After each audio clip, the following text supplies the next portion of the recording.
exclusion zone that we have in the north, which is just mountains, very difficult to cover. Contract includes 1,989 actual radios. That number comes from an inventory that we recently completed with all the public safety entities. And the bottom line is there will be a radio for every first responder in Lebanon County, and it will be regularly maintained, upgraded, and go. Can you delineate those responders? Just name them. Yeah, so the majority is fire. That's the biggest piece of our first responder. Approximately 800 of those radios go into the fire service.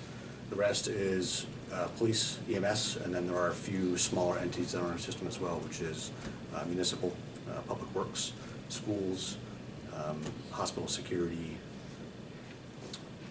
I don't think I'm missing anything. County law enforcement, county entities, probation, prison.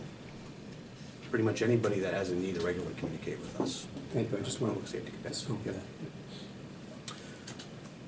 This contract also includes a refresh of our paging network, which is often thought about as being one and the same, but they're two separate radio systems. They just ride the same towers. We are going to upgrade all that equipment and replace it with modern control systems and refresh the antennas. We're not actually replacing the pagers though, because nothing's changed. There's been no technology change. It also includes some additional interoperability sites. Right now, a first responder coming into Lebanon County from outside of our area doesn't have a way to communicate with us unless they have a Lebanon County proprietary radio. So we made sure we addressed that moving forward. If you're coming, it doesn't really matter where you're coming from, you'll have a way to communicate with our first responders on the ground through our system. Any questions about the system as a whole? I have a couple that are just these are softballs because I'm just trying to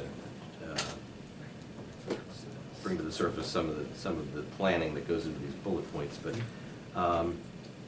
the 95% coverage, that's done through strategic placement of the towers and studies and so on. What is the industry goal, I guess? What do you typically go for? It's around 95, if I recall correctly. It is. 95, basically. 95% coverage 95% of the time is the standard. Okay, so we're there. And we're meeting the standard. And to get, and I'm recalling this from the last time we did this sort of thing, to get above 95% becomes exponentially costly because now you're building towers to hit Very small areas. Little targets. Right, correct. Okay. It's also worth noting that 95% coverage is at a specific audio standard, 3.4 of the digital audio quality standard.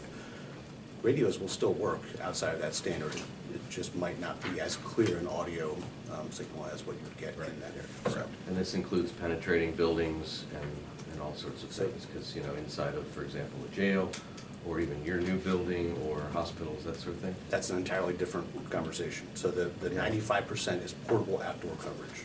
Building penetration is very subjective. A residential structure, which is normally stick-built, we have no issue covering. Pretty much everywhere you have outdoor coverage, you have indoor coverage. When you get into the buildings with more dense building materials like this, or our new building, prison, you have to either put in some sort of in-building repeater system, which is what we're talking about with the prison, or you have to switch to a off-system channel, which is the protocol that first responders use on the ground. So if they get to a building where there isn't adequate coverage, they can change their radio to a channel that doesn't use our system, allowing them to communicate directly. So either way, they're able to communicate effectively. Okay. The radio count. You did that. You spoke a little about that, but are you going with rosters, active or active? I think the last time we did it, a number of seats in apparatus. So we went through and counted every single seat, every single functional seat in the fire department, which is one that has an air pack, as well as every single riding seat. And we also went through and collected rosters from all the fire departments. The number of rostered firefighters is slightly lower than the number of seats. And we took that number as the number we're working with because that will allow us to make sure that every firefighter has a radio, which is more important than an empty seat having a radio. And from this point, from the point at which we distribute radios and pay for this allocation of radios, if a department adds 5 to their roster, then, and they want to supply them with radios, then that becomes their responsibility from the first allocation on? No. Original, okay. No, so this quote includes 100 radio cache that we will use to account for that fluctuation from time to time. So as a department gets Okay. that member. So you'll have an inventory of some sort. At the same time, when they lose members, those radios come back to us and get reallocated. Okay, that's a little different than last time. Right now, a department can still buy their own radios should they want additional caches beyond what we're able to provide. Lots of them want to have radios that just sit in the station. They want to have extra radios that might be there for some sort of special event cache or something like that. That's on them to do that.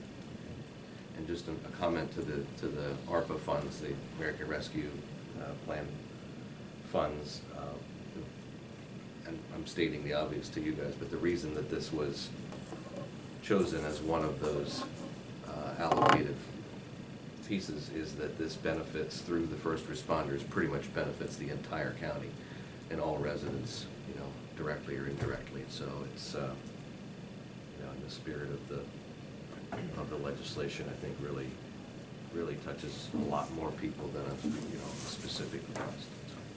So, Yeah. Anything else before we take questions? I don't think so. It's more of a statement than questions, but I asked the questions ahead of time, and I didn't hear these points edified, so I'd really like to state them.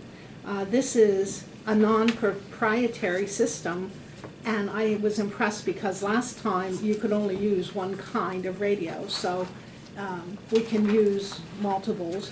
Especially if fire companies would be replacing their own and they can find a less expensive model that does the job, that they can do that. So I was impressed by that. And then the next thing is, everybody says, well, how long are these gonna last? And the contract says it's a 21-year life.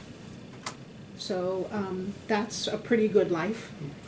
And then the last point I wanted to make is that it's important to me with what's going on in the world that these radios are assembled in the United States of America, so I thought that was important to state. A couple-hour drive from here. Pardon? A couple-hour drive from here. Okay, thank you. Rochester, New York. Rochester. That's where they're made. And so I'll make a motion to approve the contract for $12,950,000 for the public safety radio system upgrade. Second that motion. It's been duly moved and seconded. We'll take any further comment or question from anyone. Jake? If there's anything you guys want to say? Thank you. I was here, how many years ago, Jamie? 15, 16. Yeah. So that's how long your current radio system is? No, it's 18. 18? 18. I'm yeah. sorry I didn't recognize you. I was here too. Well, yeah, me too. I wish you would have. I didn't age, right? But, so thank you for being our customer. You're welcome. Okay. Any questions? Just to Commissioner Litz's point, when she says it's a non-proprietary system, does that mean that citizens can go out and buy a radio, and what is that? Part of, technically it was 9/11 that triggered the P25 project initiative. So around 2003 is when the first standard came out. 2003, the first standard for P25 came out with the overall goal of promoting interoperability and equipment variety for first responders. That has gone through 2 evolutions now. We're into that second phase. It is a standard that if you have a P25 radio and the system authorizes you, it's still controlled by the county. In order for a radio to work on the system, we have to program it, and we have to give it an identifier that will allow it to authenticate.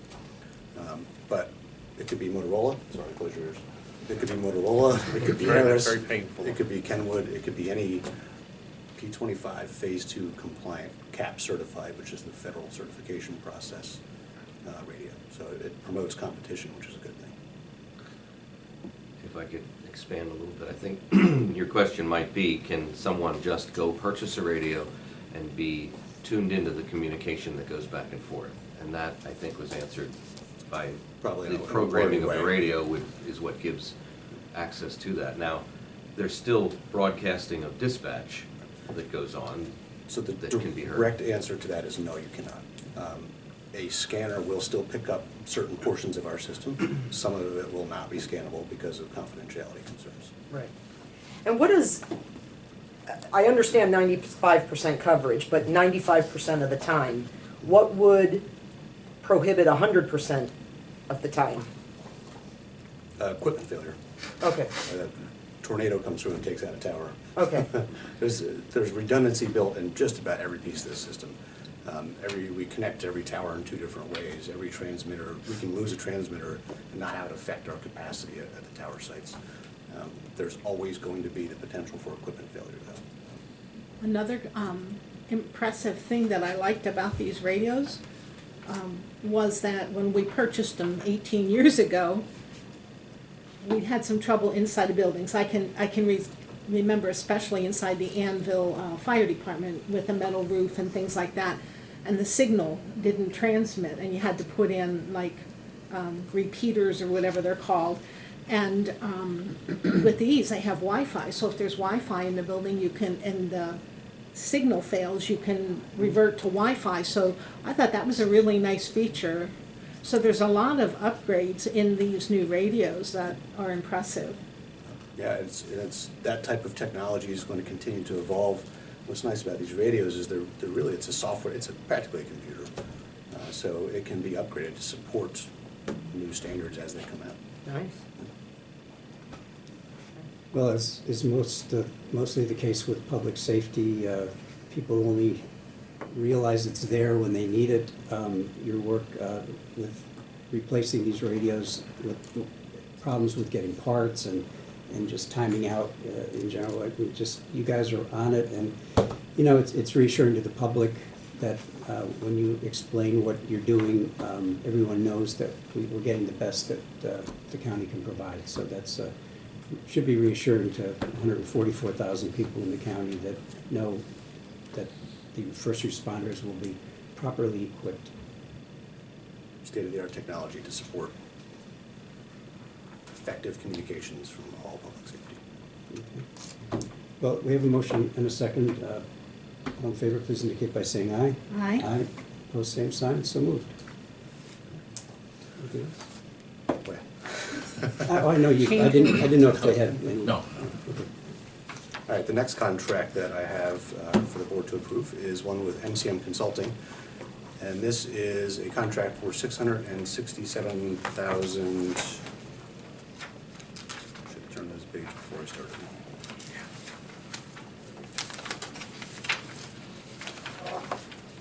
$671. Yep, 667,671. And this is to have MCM manage the implementation of this radio system and any new tower construction or modification that's going to go along with that. MCM has been a great partner of ours for a long time. They've done excellent work. They're very familiar with our equipment and our systems, and I think they're going to do an excellent job with this. There was some language that you requested that we add to make it clear that they had to pass any contracts through the Board of Commissioners, which we added this morning. I think. Which is what we are governed by in all cases anyway.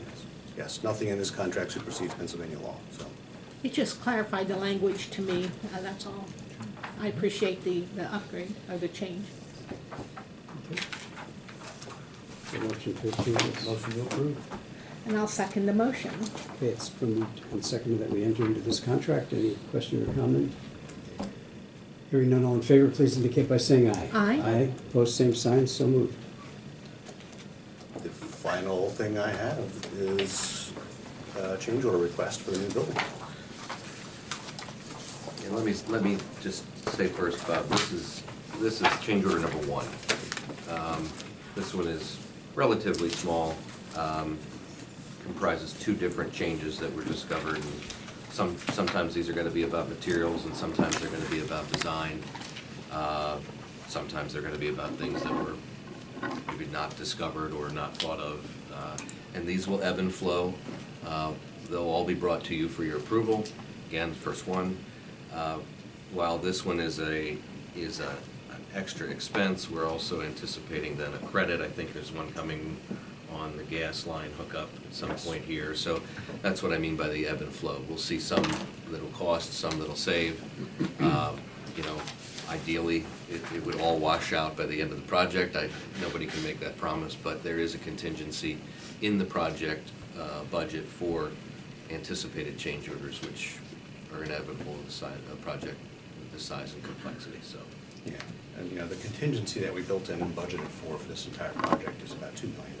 So this change order is for $13,437. I'm sure there will be several, like Jimmy said, several that will be larger than this. There will be some credits, but I don't think, you know. Go ahead. I'll make a motion to approve the change order.